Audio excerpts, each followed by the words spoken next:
Today, 10 Republican senators opposed the original bill for a wide variety of reasons. And we're going to go over a lot of them right now with my next guest. He's a no at the moment, Kentucky Senator Rand Paul. Senator, how are you? And good morning to Very good. you. So you've had a week to think about it. What wins your support? Well, you know, I promised to vote to repeal Obamacare, so when the bill looks more like repeal, I could be a yes.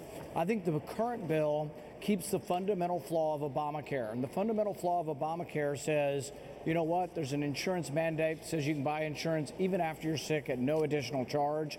If you tell people they can buy insurance after they're sick, they will. And if you have mandates that make it expensive for young, healthy people to buy it, they won't buy it. So what happens is the death spiral of Obamacare. If you don't fix that and you simply pass a Republican bill that maintains the death spiral of Obamacare, that's a huge mistake. Okay, let me go over a couple of things here. Have you met with Mitch McConnell? Let's say in the last 2 weeks specifically on this. I see him all the time, but we've had no specific negotiations over the bill. I've sent him a written series of requests about how I think the bill could be made better, and I've gotten zero response that they're interested in any of my suggestions. Is that because they're your suggestions or they don't like your suggestions? You're not at that point yet. You understand? Understand where I'm going with that question?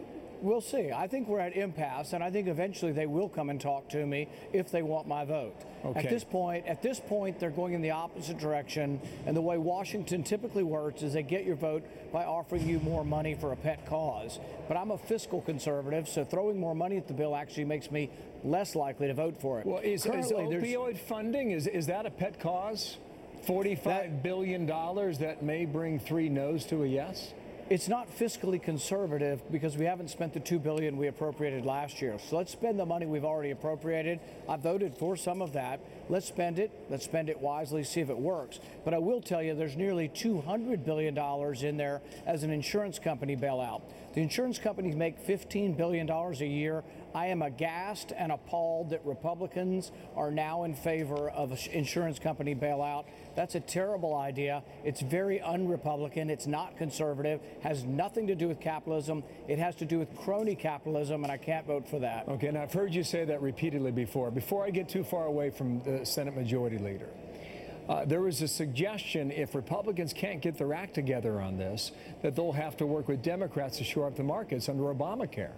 Now, is that a threat, or is there more to that, do you believe? You know, only time will tell. I can say there's another alternative, and the alternative that I've put forward is let's do what we promised, clean repeal, separate that from all the big government spending programs and put that in a separate bill that maybe Democrats and big government Republicans might like, but conservatives like myself won't vote for. But if you want conservatives to vote for this bill, it needs to be more of a repeal bill. So strip away all of the extra big government spending, put that in another bill, and you can work with Democrats for all I care on that bill. Wow, but I'm not going to support that. But I will vote for clean repeal. You may not get your way, and just come back to the question here.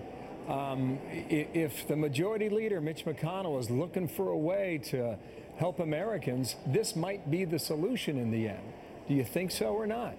I think separating the bills will ultimately be a solution. The other solution is he gives up and he goes and works with Democrats. I think giving up on something we promised for 6 or 7 years and punting and saying, hey, I give up, I'm going to work with Democrats, I think that's the wrong strategy. And I think Republicans will be very unhappy across the land if the Republican leadership gives up and goes and works with the Democrats. I think what they need to do is give up on saying they're going to fix everything, and they need to say, let's do what we promised, which was repeal Obamacare. Okay, 2 more points here. Ted Cruz has got an idea, along with Mike Lee out of Utah, sort of separating the law from requiring insurance companies to carry all of the mandates under Obamacare. This is sort of how we explained it late last night with Sean.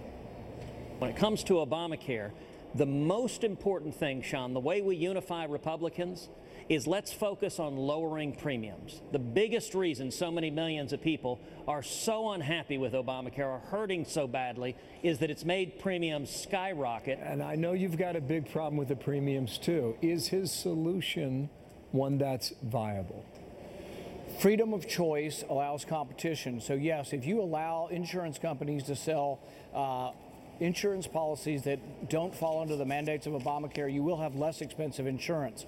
However, the amendment still will keep one Obamacare policy, and there's fear that there will be adverse selection. And the trade-off here is, and this is a trade-off that I'm not necessarily willing to take, is we'll take the Cruz amendment, but only if we get billions and billions more of subsidies for insurance companies. That, to me, is not a pro-free market trade-off. So I'm for the amendment, but I'm not for the subsidies that they're piling on to the insurance companies. Okay, interesting. We'll watch that. Chuck Grassley's up here in 45 minutes. We got a lot to talk to him about, the FBI and on and on and on. He sent a tweet out over the weekend saying, if Republicans fail, you will go from, you got me, Senator? You still with me? Still with you. Okay. We will go from majority to minority. That's what he's warning. Do you agree with him? I think there are two viewpoints here. One is that if we don't pass something, that the electorate will get angry and unelect Republicans. The other possibility, and this is what I adhere to, is that if you pass something that doesn't work, that leaves in place the Obamacare death spiral, but now it's called Republican Care or Ryan Care, I think that's a bigger disaster than doing nothing. So I don't agree that doing nothing is the worst case scenario. I think passing a bad bill that leaves in place the Obamacare mandates and the death spiral of Obamacare, that's the worst of all possible scenarios. Should you blow off the August recess? Where are you on that? I think we should get our work done, and I'm for getting our work done, as soon as possible in the next 3 weeks. I really think August 1st should be the deadline. Let's get it all done before August 1st. But if it goes into August, are you cool with that or not? Will you stay in Washington to get it done? I will do whatever it takes to do the work we need to do, but I think the work we need to do ought to be done, last week, much less waiting another month. We'll see. Senator, thank you for your time. Rand Paul, more to talk about real soon. Thanks for